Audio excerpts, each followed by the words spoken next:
चलिए, यहाँ पर मेरे पास कुछ चीज़ें हैं। मिसाल के तौर पर हम लेते हैं गोलियाँ हैं, मेरे पास कुछ गोलियाँ हैं। अगर आपको इन कहूँ मैं कि अभी आप इन गोलियों को गिने, इन गोलियों की गिनती करें।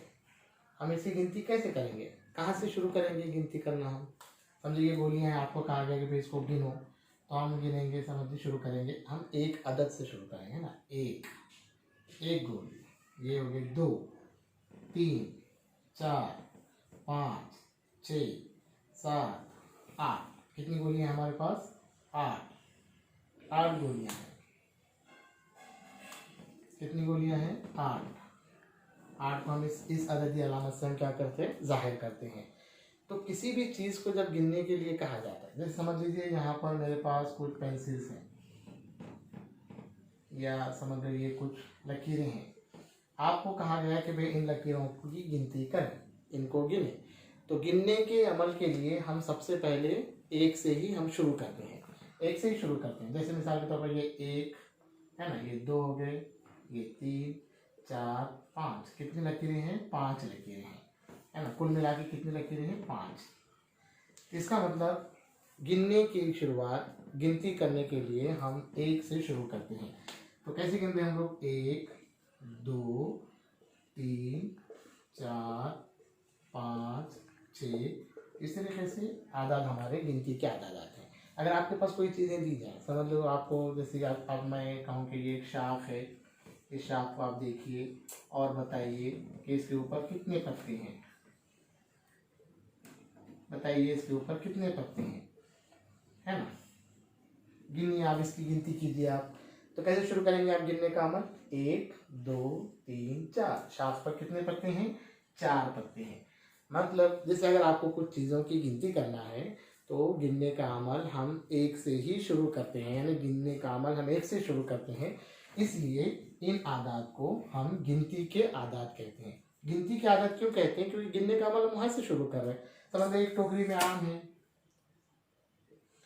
एक टोकरी है आपके पास और इसमें कुछ आम है।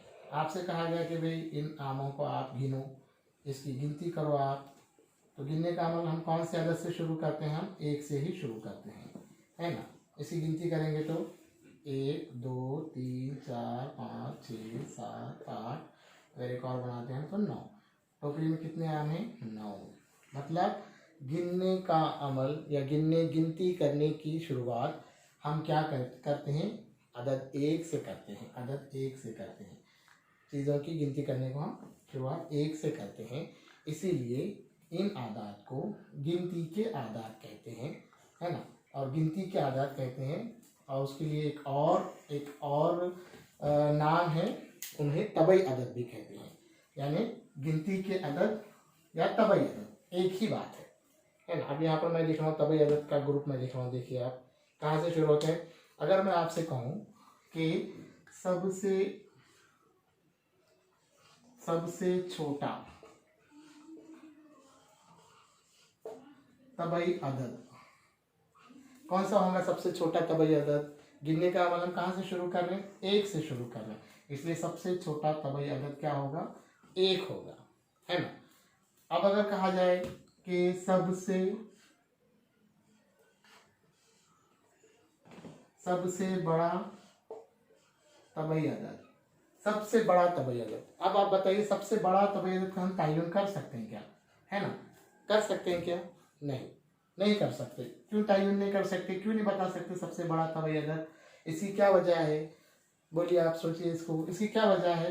क्योंकि आदत गिनती कभी ख़त्म नहीं होती, चीज़ों की गिनती कभी ख़त्म नहीं होती। समझो अगर 100 आ गया, है ना, 100 तक गिन लिया हमने, उसके बाद कौन सी गिनती शुरू होती है? 101 102, है ना। ऐसे समझ लीजिए 1 लाख आ गए, 1 लाख आ गए, तो उसके बाद फिर क्या गिनती शुरू होंगी? 1 लाख 1, 1 लाख 2, 1 लाख 3, इस तरीके से गिनती शुरू होंगी। इसलिए हम सबसे बड़े तबई अदद का तयन नहीं कर सकते, लेकिन हाँ सबसे छोटे तबई अदद को हम बता सकते हैं। सबसे छोटा तबई अदद 1 है। तो तबई अदद यानी क्या, इसको हम समझने की कोशिश कर रहे हैं। तबई अदद से मुराद है गिनती के आदात, चीज़ों को गिनने के लिए जिन आदत का इस्तेमाल होता है उसे ही हम क्या कहते हैं, तबई आदत कहते हैं। हम यहाँ लिख लेंगे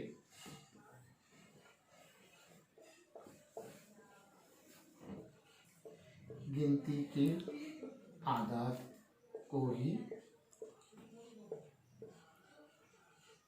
तबई आदात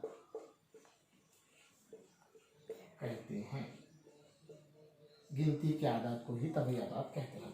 अब देखिए गिनती के आदात में सबसे छोटा तबई आदात एक है। एक से भी कम अगर कोई चीज़ होती तो सिफर है, लेकिन सिफर से हम चीज़ों को नहीं गिनते। गिनने के अमल में सिफर का हम इस्तेमाल नहीं करते, इसलिए तबई आदात में सिफर का शुमार हम नहीं करते हैं। ठीक है।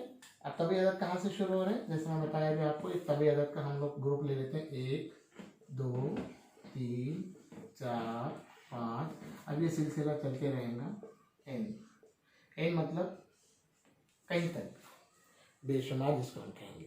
ठीक है। तो ये हो गया तबई आदात के बारे में हमने गिनती सीखी।